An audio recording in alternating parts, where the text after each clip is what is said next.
Thank you very much. Welcome back to our show here on Late Night Show on ZamboTimes.com. Still with our CEO and founding chairman of the Unity for Revival Foundation. And really, it's getting interesting. Thank you, thank you. Despite of the resources of the Philippines, we have practically everything. Why is it we are not developing? Why is it we don't inch up in order to see things change for our people? What do you think? What is your opinion on this? Very, very nice question. I think for my own personal observation as a businessman, our leader today, starting from the president down to the barangay, all the leaders, they are all relying on the national revenue of our country, meaning the era. So for me, any leaders in our country relying on the internal revenue, meaning the era, the money of the people, they will become corrupt leader. Why? Because the Philippines under the economic bankruptcy today. So what we need today, we have to look for a leader. A leader that has an expertise in technical know-how, that he is not relying on the national income of the Philippines, but he has an expertise how to provide funds from nothing into something. Okay. Why I say from nothing into something? Because the Philippines is a blessed country. Everything is here already. But they cannot convert the resources into cash. This is the problem of our leader today. Yeah. So, I am appealing to all people, to the leaders, to the Filipino people. Now, the election is come approaching. Yeah. Your final candidacy anyway. It's Why I say the over. election is come approaching? Because 2013. So, I have to remind all people to select, to choose the best among all the best that has a golden heart, a golden mind, that they are really dedicated to serve the people in the country. And they have the expertise, they have the connection outside the country. Not always relying on the national income. Okay. So this is really the problem of our country today. And this is what we get Yeah. out of not having that leaders that Yes. you describe. Exactly, exactly. Now, going to the issue now of the peace agreement, the peace initiative of government. How do you find the flow of this effort? Yeah, first of all, I have to congratulate our beloved president, the president of the Republic, Pinoy, that he really love peace. He always continue negotiating for peace. And we also salute Haji Murad, the chairman of the MILF. Yeah, that because of his expertise, that he linked with the government, because he loved peace. And now, as what I understand, they have already a concrete signing for the initial signing. In behalf of the Unity for Revival Foundation, 100% we are willing to support this agenda for peace. But I have something that there is a missing link for peace. If peace alone, we cannot solve the problem. Why I said peace alone? With the government and the MILF, they must focus on the economic solution. Yeah. Because we have been talking about peace. I were not yet born in this world. We are already negotiating. There's a lot of peace talk about talking about peace. Yeah. But look at happened in our country. Now the ending of peace is already here, right? They are now talking about peace, but they must focus how to uplift the economic condition of our country. They will select the best among all the best that could scout investor to our country. Because even the government now, they are eyeing and looking for funding. Yeah. So if we only talking about talking for peace in our country without economic support, Right. I think peace talk will become hallucination. Hallucination. Yeah. Because the bottom line here is food and livelihood. Addressing the stomach. Yes. Because we have, mayroon tayo yung salitang Tagalog, mayroon tayong tatlong utang. Ah. We have so-called breakfast, then tanghalian, Pero pang gabi. and then dinner, lunch. So if we cannot eat 3 times a day, ito ang problema natin. Kapag nagugutom, maniningil ito. So, we can create a lot of problem kapag hindi natin malutas ito. So, I believe, Dapat kasama yung yes, talk. if we talk about peace, Kasama about kapayapaan, there is an economic solution. hand in hand with it. Yes. Without that, we have been talking about peace since MLF, since 1976 up to now, but nothing happened. We are still encountering the misery in agony of our country. Well, you mentioned about election and it's fast approaching. Are you again throwing your hat to the political ring on 2013? At this time, I will partly say yes and I partly say no.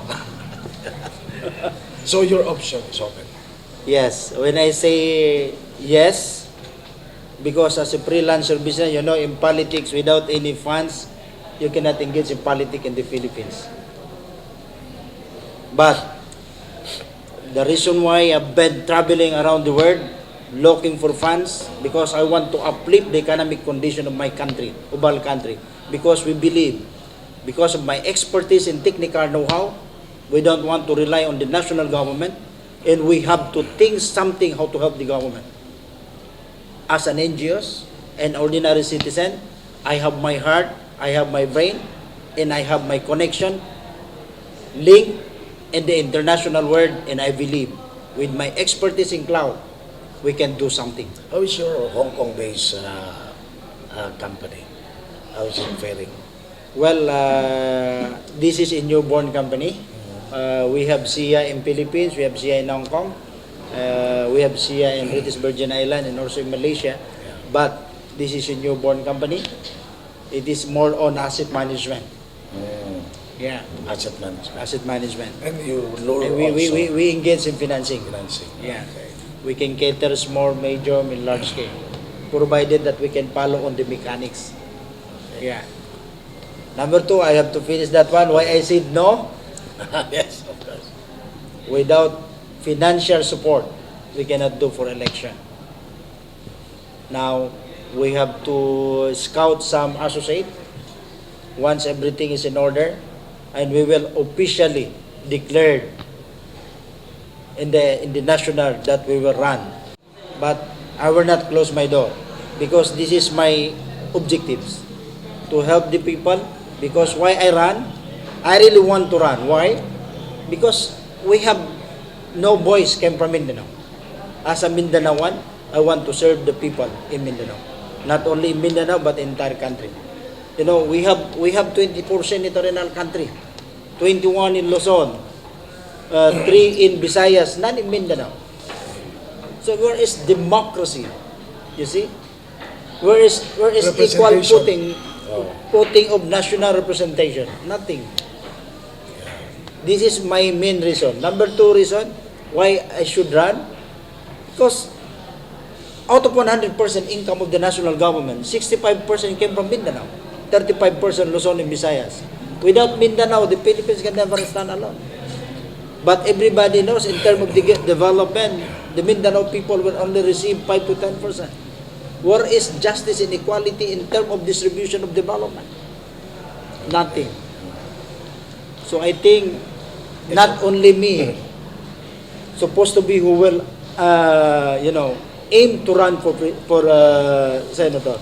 We have to scout also leader, Muslim leader or Christian other leader. Mindanaoans. As long as Mindanaoan is concerned, fight for the cause, so that we have the voice in the national Equal representation in the Senate. Yes. So, quickie question, quickie answer. You've been traveling all around. Have you met somebody there who had inspired you also? You know? That's optional. That's optional. Yeah. Yes or no? Okay. Yeah. You have been a very busy guy, very energetic. You go around. How do you divide your time? Family, work. You know, you still have time for Yeah, other. of course. As a freelancer businessman and family man, I'm too busy, but for the sake of our people, we know how to divide our time. Yeah, but at this moment, I always focus on business and the humanitarian work. So you spend much time. Yeah. focused on that. Sometime, like now, I just arrived from Hong Kong, but I only sleep one day in Manila. my family, and then I come back to our hometown. So, but no problem. As long as we work for the interest of our people in the country, I'm happy. Yeah. How many kids? Well, at this moment, we have 7 kids. I'm not going to ask you how many wives. Anyway, how young are you? I'm 40 years old. Oh, very young. Yeah. I just celebrate my birthday last January 14. Yeah. Because I born in January 14, 1972. Happy birthday, belated. Thank you. So, do you have sports? Do you still have time to play? Yeah. We play table tennis sometimes. Okay. Yeah. And do jogging. You jog? Yeah. Right. So, And how also walking with my mentor, Danny Lee. Danny Lee. Yeah. But sometimes we walk in Hong Kong almost 3 hours. Yeah. I saw you have a lady companion, another colleague. Yeah. That's our business partner Okay. in CCAM here. Even though that she is a woman, because he has an heart, she want to know if really that the Mindanao is nice people, because the impression outside country is Outside is different. Negative. So I have to salute her because he has the golden heart. He really want to prove, and he really want to help the people. So now, based on my analysis, that he really want to invest, he really want to do business here in Mindanao, and want to help all people. Of course, we will create jobs. She's welcome Yeah.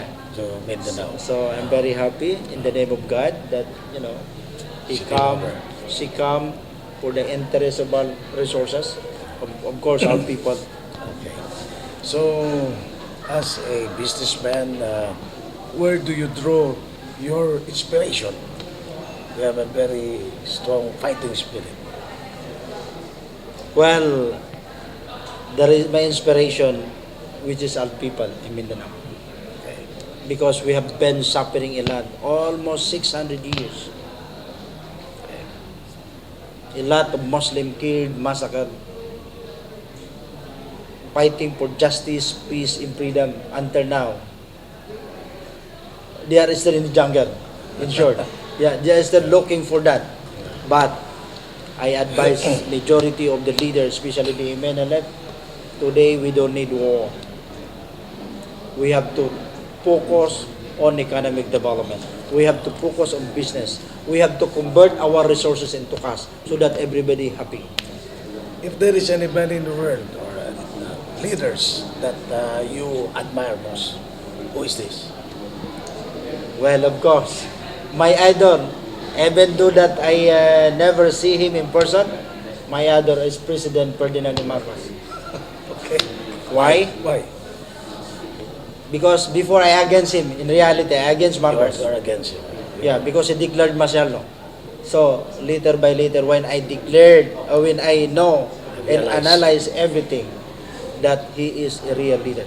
Because The best leader. from Malulus Constitution up to Macapagal, that the Philippines was declared under the Christian country in the Paris already.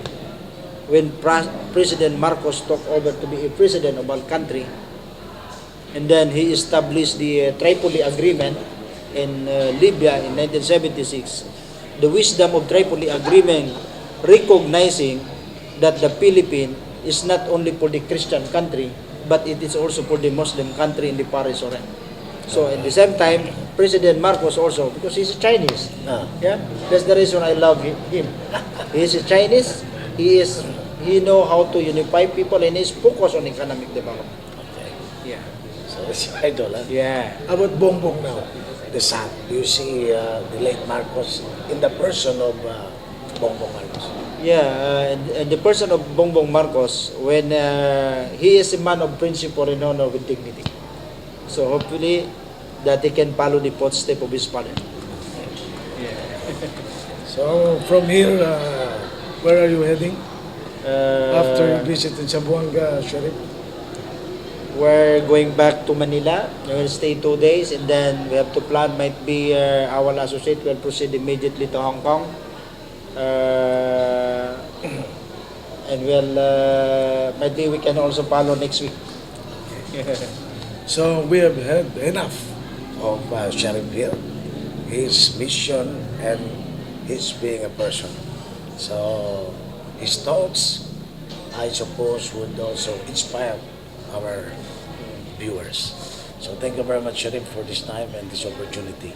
Thank you very We much. wish you good luck. Yeah, may God bless us all. Take care. Thank you. Salam.